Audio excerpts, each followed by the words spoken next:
नमस्कार, चुनावी चाल में आपका स्वागत है। वो जो हम में तुम में करार था, तुम्हें याद हो कि न याद हो? किसका करार था, किसके साथ करार था और कौन भूल गया इस करार को? तो इसको जानने और समझने के लिए आपको एक साल पहले चलना पड़ेगा। साल 2019। देश में लोकसभा के चुनाव हो गए थे, परिणाम आ गए। पूरे देश में नरेंद्र मोदी का डंका बज रहा था, बिहार में नीतीश कुमार का डंका बज रहा था। हर और जीत का जश्न था और इसी जीत के जश्न के एक शाम में नीतीश कुमार अपने कुछ खास सहयोगियों के साथ बैठे हुए थे।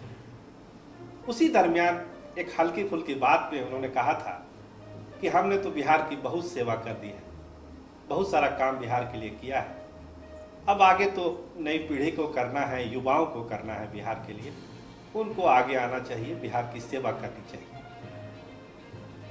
अब नीतीश कुमार की इस बात को बिहार के कुछ युवा नेताओं ने दिल पर ले लिया और जैसे ही नीतीश कुमार ने अभी हाल फिलहाल में एक बात कही कि मुझे एक और मौका चाहिए, हम बिहार के हर खेत में पानी पहुंचाना चाहते हैं, ऐसे नेताओं के दिल पे जो है सांप लौटने लगा। उनको बेचैनी होने लगी कि नीतीश कुमार ने ये फिर कैसी बात कर दी, कहीं वो अपना करार तोड़ तो नहीं रहे।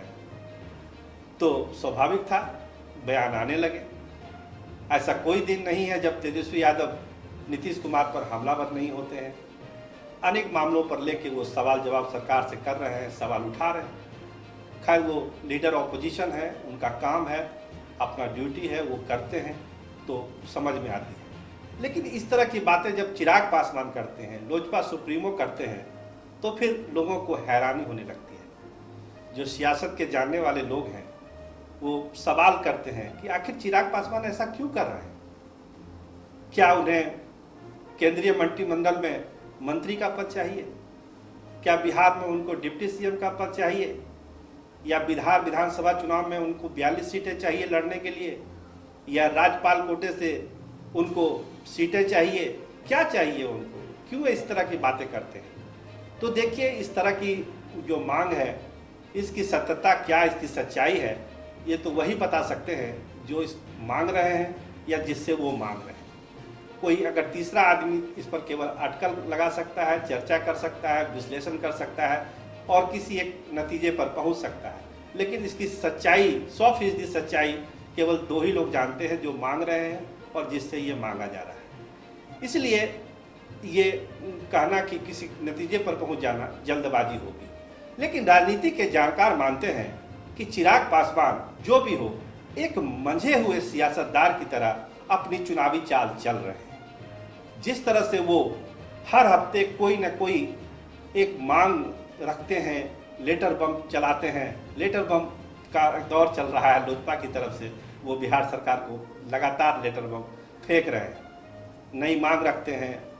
अभी पिछले हफ्ते याद करिए कि दो चीज़ें लोजपा में डेवलपमेंट में आई है राजनीतिक तौर पर। एक मांग, एक चिट्ठी बम के मार्फत से चिराग पासवान ने मुख्यमंत्री को लिखा है। उसमें उन्होंने लिखा है कि एक रंजीत कुमार करके उनके संसदीय क्षेत्र का एक लड़का है जो NMCS से लापता हो गया, इलाज के दरमियान लापता हो गया।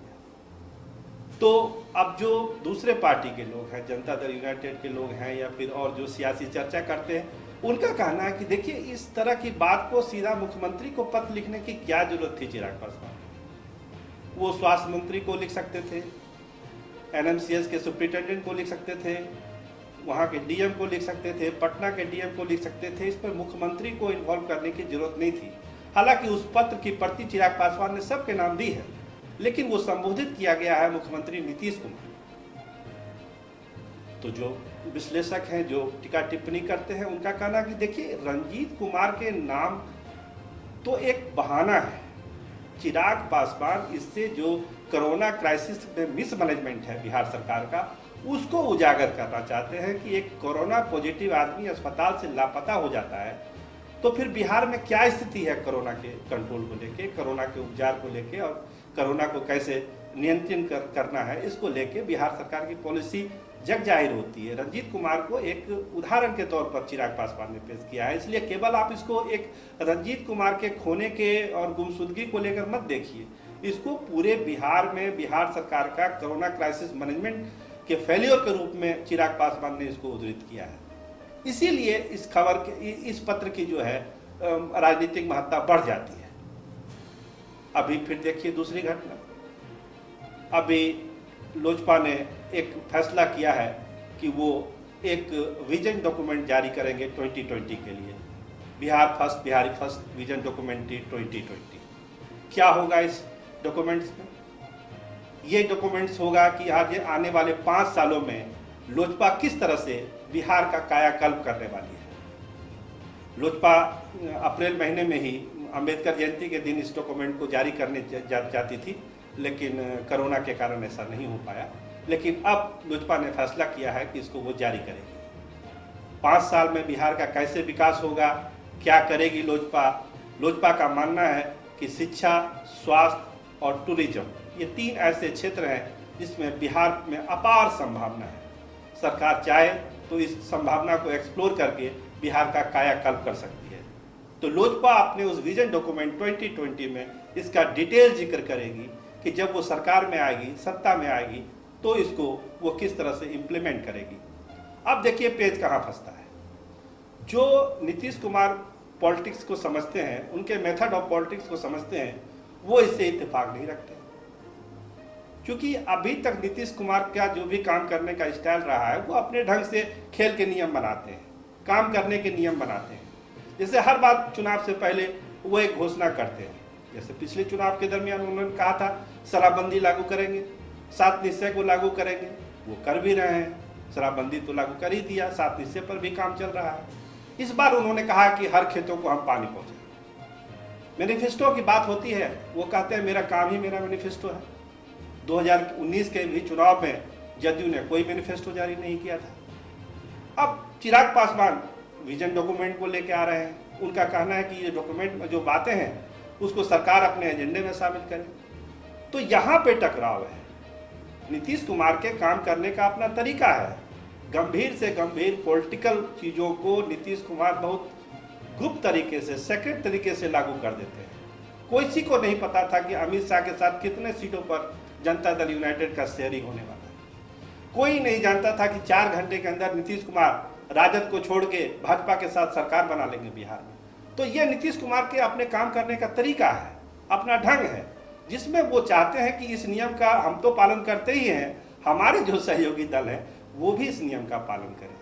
लेकिन चिराग जिस तरह से अपनी चाल चलते हैं, चुनावी शतरंज पर जिस तरह से अपनी वो चाल चल रहे हैं, वो इसको देख के लगता नहीं है कि वो जो नीतीश कुमार ने जो खेल के नियम बनाए हैं वो उस नियम के आधार पर चल रहे हैं। टकराव वहीं पे है, दिक्कत वहीं पे आ रही है। और भाजपा की जिम्मेदारी है कि इस टकराव को, इस दिक्कत को वो अपने हिसाब से दूर करे। लेकिन फिलहाल ऐसा लगता है कि चिराग पासवान अपनी चाल जो है वो ढंग से चल रहे हैं, एक समझदार पॉलिटिशियन की तरह अपनी चाल चल रहे हैं।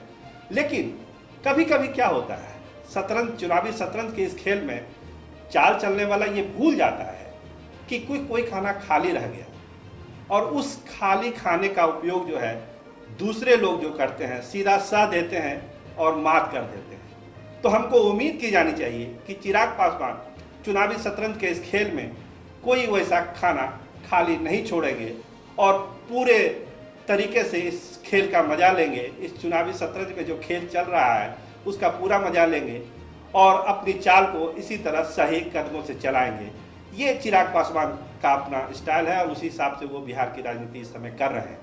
जनता दल यूनाइटेड के लोग कहते हैं कि देखिए हम लोग कोई करार भूले नहीं हैं, हम लोगों को सारा करार याद है। बिहार की जनता से हमने जो करार किया है उसको हमको याद है, और अपनी सरकार जब हमारी बनती है तो हम उसको पूरा करते हैं। तो वो कहते हैं कि हमें सब है याद जरा जरा, तुम्हें याद है कि ना याद है।